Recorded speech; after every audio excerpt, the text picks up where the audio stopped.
So you must have said at least 20 times during your testimony and your answer, funding, stability, sequestration, furloughs, talking about our much more sophisticated electronic flight strips, which are going to integrate other aspects of the system and have much more capability than the much more static model used by NAV Canada that actually was offered to the FAA a decade ago here, and they didn't think it made it up with all the new capabilities of next gen.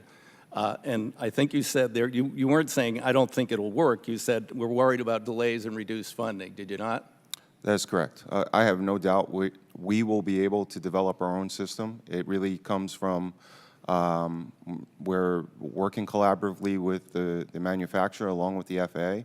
It really comes from a lack of funding or funding uncertainty as we move forward.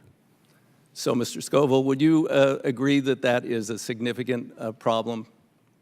I would, Mr. DeFazio. Funding is a significant problem, as you and Mr. Rinaldi have pointed out. However, I would also say that there are other issues to bear in addition to funding. That's fine. And so let's see, if I think about it, funding, sequestration, shutdowns, that all has to do with Congress. So if we had the FAA with its current funding sources, 97% projected over the next 10 years, so just a few efficiencies would get us to 100% self-funded without meddling, exempt them from sequestration and shutdowns. Would that solve many of your concerns? I'm not saying all, but would that solve many of your concerns, Mr. Rinaldi? Yes, as I said in my opening statement, we don't believe there's one answer to the problems here, but we do believe the status quo is unacceptable, and we would not look at a for-profit model. But we would look at anything that was proposed and just hold our core principles against Well, let me just interrupt. Now, let me take an elephant in the room off the table. I will do it, if I may, by asking Mr. Rinaldi. Have you received any assurances from any of the proponents of this bill concerning collective bargaining, pensions, other workers' rights? Because otherwise, I see a fresh controversy on top of the many controversies this bill has already given us. Mr. Rinaldi. Thank you for the question, Madam. At this time, there is no bill in front of us, so there's nothing I can compare it to.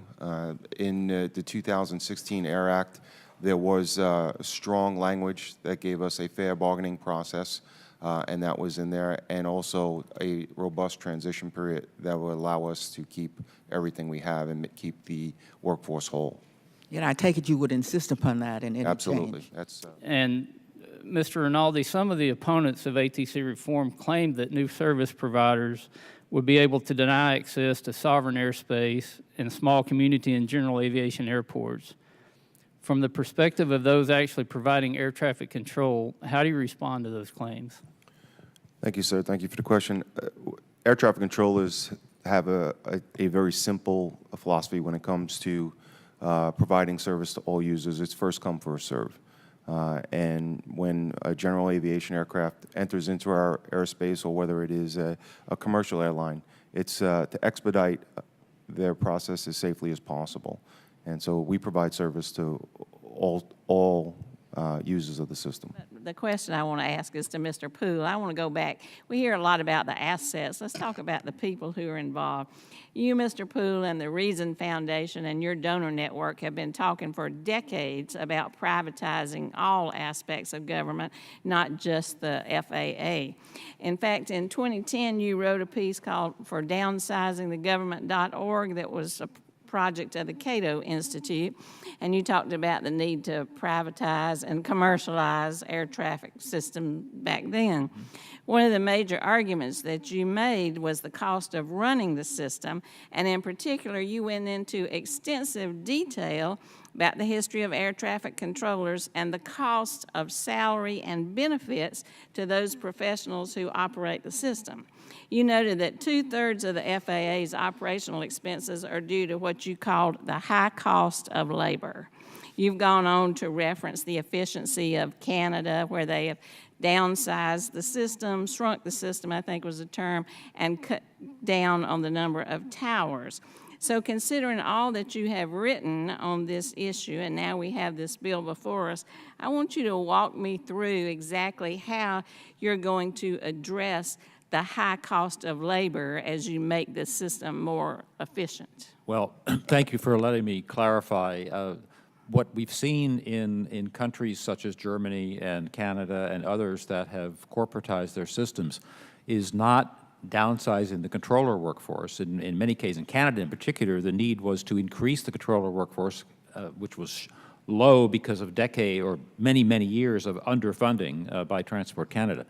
The downsizing that could take place is in the middle management ranks, the bureaucracy, because it is so many layers and so convoluted that it extracts a high cost out of the users, whether they're paying aviation user taxes or actually direct user fees.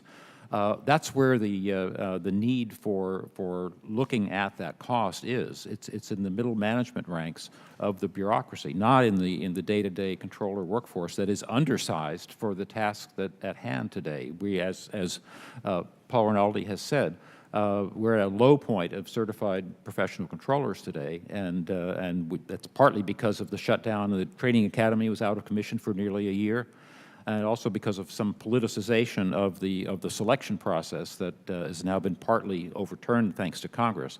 So we do have problems, but it's not because it's not controllers, it's the bureaucracy. Have fewer people. So I would ask you, Mr. Rinaldi, just what assurances do you have that once your members are under control of a private system that's dominated by representatives of for-profit companies who are looking to run the system as cheaply as possible because it's about their bottom line? You heard they didn't want to pay for it before, but they're getting it free now. How do you know your members are going to be protected once this current contract is over? Thank you, Madam Congressman. Great question. First of all, we have nothing in front of us to actually compare to see exactly what type of workers' protections would be in the new language.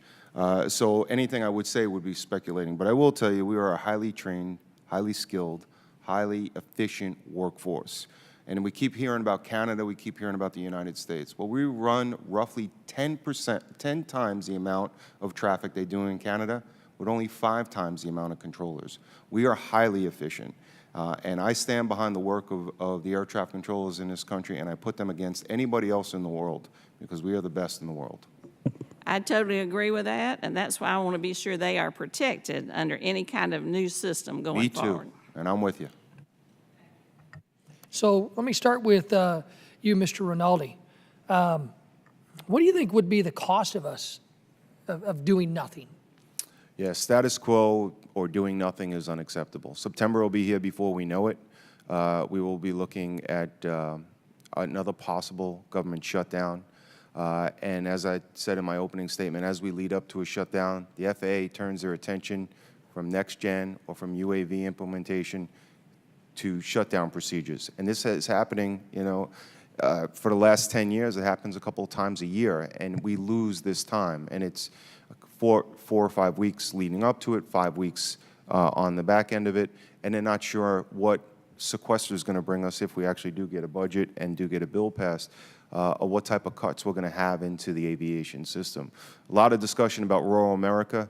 I will tell you, and you remember, sir, that when sequester hit in 2013, the FAA looked at closing over 238 air traffic control towers. Yeah, it was a very interesting list, contained a lot of them in my district. Most of them in rural America, absolutely. No, thank you. Mr. Poole. You know, one of the things that Ms. Titus brought up, which I think is very, very important, and she was directed to Mr. Rinaldi, was about the air traffic controllers. And let me tell you, one of my biggest concerns in this proposal is that we make sure we move those highly trained, highly technical, highly skilled, efficient air traffic controllers to the new system. And if you don't do it in the right way, a third of them, I think I'm correct, a third of the certified controllers can retire tomorrow if they're not happy. So for me, that's something very important. And I can tell you what, I've been criticized by conservative groups around this town because they just don't get it. You have to take the qualified workforce with you. So, Mr. Rinaldi, I know we talked a little bit about the count going up at NAV Canada. The controller count goes up. What are your thoughts on not only the controller count, but middle management? Well, if you look at, it was brought up earlier, with NAVCANA, when they were in government, they had roughly 6,800 employees, of which 2,000 were air traffic controllers. Now that they're a high-functioning, not-for-profit corporation, they have about 4,300 employees, of which 2,000 of them are roughly air traffic controllers. So the controller workforce stayed the same or went up a little bit. It is the middle management that they attrited through retirement in a humane way, and they just didn't backfill those positions.